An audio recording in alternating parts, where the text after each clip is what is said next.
ಗಾಂಧಿ ಪ್ರತಿಮೆಯಲ್ಲಿ ಜಿಲ್ಲಾಧಿಕಾರಿ ಕಚೇರಿ ಮುಂಭಾಗದಲ್ಲಿ ಇರ್ತಕ್ಕಂಥ ಈ ಒಂದು ಪಾರ್ಕ್ನಲ್ಲಿ ಕೂತ್ಕೊಂಡು ಈಗಾಗಲೇ ಆ ಪ್ರತಿಭಟನೆಯನ್ನು ಕೂಡ ಹಮ್ಮಿಕೊಂಡಿರ್ತಕ್ಕಂಥದ್ದು. ಸಾಕಷ್ಟು ಈಗ ಏನು ಸರ್ಕಾರ ಕೂಡ ಇವರಿಗೆ ಒಂದು ಭರವಸೆಯನ್ನು ಕೊಟ್ಟು ಒಂದು ಯಾವುದೇ ಒಂದು ನೇಮಕಾತಿಯನ್ನು ಮಾಡ್ತಾ ಇಲ್ಲ ಅನ್ನುವಂಥ ಒಂದು ಆರೋಪ ಕೂಡ ಇರ್ತಕ್ಕಂಥ. ಹೀಗಾಗಿ ಏನು ಆ ಖಾಲಿ ಹುದ್ದೆಗಳನ್ನು ಕೂಡಲೇ ಭರ್ತಿ ಮಾಡಬೇಕು. ಅದ್ರ ಜೊತೆಗೆ ಏನು KPSCಯಲ್ಲಿ ನಡೆದಿರ್ತಕ್ಕಂತಹ ಅಕ್ರಮಗಳನ್ನು ಈಗಾಗಲೇ ಆ CBI ತನಿಖೆಗೆ ಒಳಪಡಿಸಬೇಕು ಅಂತೇಳಿ ಆಗ್ರಹವನ್ನು ಕೂಡ ಪಡ್ತಾ ಇರ್ತಕ್ಕಂಥ. ಜೊತೆಗೆ ನೋಡ್ತಾ ಇರ್ಬೋದು ಎಲ್ಲವೂ ಏನು ಹಿಡಿದುಕೊಂಡೇ ಇಲ್ಲಿ ಒಂದು ಪ್ರತಿಭಟನೆಯನ್ನು ಕೂಡ ಈಗ ಈ ಒಂದು ಪ್ರತಿಭಟನೆಯನ್ನು ಕೂಡ ನಡೆಸ್ತಾ ಇರ್ತಕ್ಕಂಥ. ಸಾಕಷ್ಟು ಈ ಒಂದು ಪ್ರತಿಭಟನೆ ಕೂಡ ಇಂದು ಸಾಕಷ್ಟು ಅನುಮತಿಯನ್ನು ಕೂಡ ಕೇಳಿದ್ರು, ಅನುಮತಿ ಕೂಡ ನಿರಾಕರಣೆಯಾಗಿ ಕೋರ್ಟ್ ಮೆಟ್ಟಿಲನ್ನು ಕೂಡ ಇರಿದ್ರು. ಅದಾದ ಬಳಿಕ ಇವತ್ತು ಏಕಾಂಗಿಯಾಗಿ ಹೋರಾಟವನ್ನು ಕೂಡ ಈಗ ಶಾಂತಕುಮಾರ್ ಅವರು ಕೂಡ ನಡೆಸ್ತಾ ಇರ್ತಕ್ಕಂಥ. ಈಗ ಮುಂದೆ ಸಾಕಷ್ಟು ಏನು ಇವತ್ತಿನಿಂದ ಅನಿರ್ದಿಷ್ಟಾವಧಿ ಹೋರಾಟವನ್ನು ನಡೆಸ್ತೀವಿ ಅನ್ನುವಂಥದ್ದು ಕೂಡ ಅವರು ಹೇಳ್ತಾ ಇರ್ತಕ್ಕಂಥ. ಏನು CBI ಚುನಾವಣೆ ಘೋಷಣೆಯಾಗಿದ್ದಾರೆ, ಅದಕ್ಕಿಂತ ಮುಂಚಿತವಾಗಿ ಒಂದು ಕಾಲ್ಪವನ್ನು ಮಾಡಬೇಕು ಅನ್ನೋದು ಕೂಡ ಅವರ ಆಗ್ರಹ ಆಗಿರ್ತಕ್ಕಂಥ. ಈಗ ಅವ್ರನ್ನೂ ಕೂಡ ನಾನೀಗ ಮಾತನಾಡ್ತಾ ಹೋಗ್ತೀನಿ. ಸರ್, ಈಗ ಏಕಾಂಗಿಯಾಗಿ ಧರಣಿಯನ್ನು ನಡೆಸ್ತಾ ಇದ್ದೀವಿ ಸರ್. ಇಲ್ಲಿ ಧಾರವಾಡದಲ್ಲಿ ಸುಮಾರು 1 ಲಕ್ಷ ಜನ ಸ್ಟೂಡೆಂಟ್ಸ್ ಸೇರಿ ನಾವು ಹೋರಾಟ ಮಾಡಿದ್ದೀವಿ.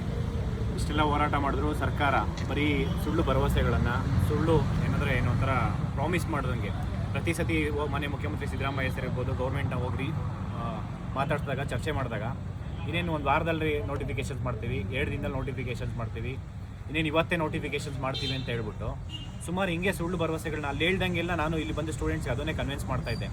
ಸ್ಟೂಡೆಂಟ್ಸ್ ಏನಾಗ್ತಿದ್ರೆ ಪಾಪ 1 ತಿಂಗಳು 2 ತಿಂಗಳು ಮತ್ತೆ ಸಾಲ ಮಾಡೋರು, 2-3 ತಿಂಗಳು ಸಾಲ ಮಾಡಿ ಮತ್ತೆ ಓದಕ್ಕೆ ಸ್ಟಾರ್ಟ್ ಮಾಡೋರು, ಮತ್ತು ಅದನ್ನೇ ಅದೇ ಸುಳ್ಳು ಹೇಳ್ತಾ ಇದ್ರೆ ಇವತ್ತು ಗೌರ್ಮೆಂಟು ಸರ್ಕಾರನಂತೂ ನಂಬ್ತಾನೇ ಇಲ್ಲ. ಇವತ್ತು ನನ್ನ ಮೇಲೆ ಒಂದು ಸ್ವಲ್ಪ ವಿಶ್ವಾಸ ಇತ್ತು ವಿದ್ಯಾರ್ಥಿಗಳು, ಏನು ಹೇಳ್ತೀವೋ ಅದು ಆಗಿರುತ್ತೆ ಅಂತ ಹೇಳಿ.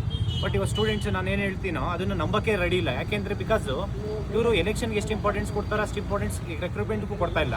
ಮತ್ತು ಇವ್ರು ಮಾಡ್ತೀನಿ ಅಂದಿದ್ದು ಒಂದು ಮಾಡಿಲ್ಲ ಇಲ್ಲಿವರೆಗೂ. ಅಲ್ಲ, ಏಕಾಂಗಿ ಹೋರಾಟ ಮಾಡ್ತಿದ್ದೀರಿ ಸರ್. ಇವತ್ತು ನಾವು 20ನೇ ತಾರೀಕು ಹೋರಾಟ ಮಾಡಬೇಕಂತ ಅಂದ್ಕೊಂಡಿದ್ವಿ.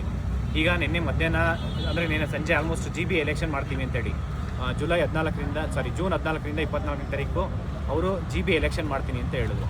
ಆವಾಗ ಕೋಡ್ ಆಫ್ ಕಂಡಕ್ಟ್ ಒನ್ಸ್ ಇವರೇನಾದರೂ ಸ್ಟೇಟ್ ಎಲೆಕ್ಷನ್ ಕಮಿಷನ್ ಏನಾದರೂ ಅನೌನ್ಸ್ ಮಾಡಿದ್ರೆ ಮತ್ತೆ ಇನ್ನೂ 6 ತಿಂಗಳು ಮುಂದೆ ಹೋಗುತ್ತೆ.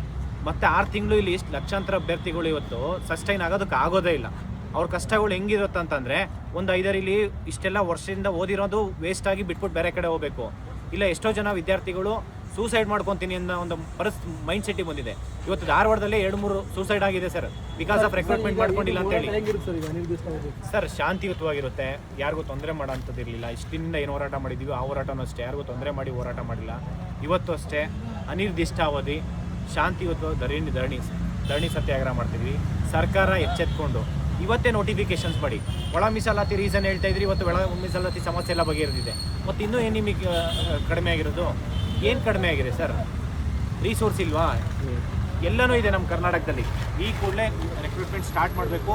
ಎಲ್ಲಿವರೆಗೂ ನೇಮಕಾತಿ ಪ್ರಾರಂಭ ಮಾಡಲ್ವೋ ಮತ್ತು KPSCಲಿ ಆಗಿರೋ ಹಗರಣನ CBI ತನಿಖೆ ಮಾಡಲ್ವೋ ಅಲ್ಲಿವರೆಗೂ ನಾನು ಇಲ್ಲಿ ಅನಿರ್ದಿಷ್ಟಾವಧಿ ಧರಣಿ ಸತ್ಯಾಗ್ರಹ ಮಾಡ್ತೀನಿ.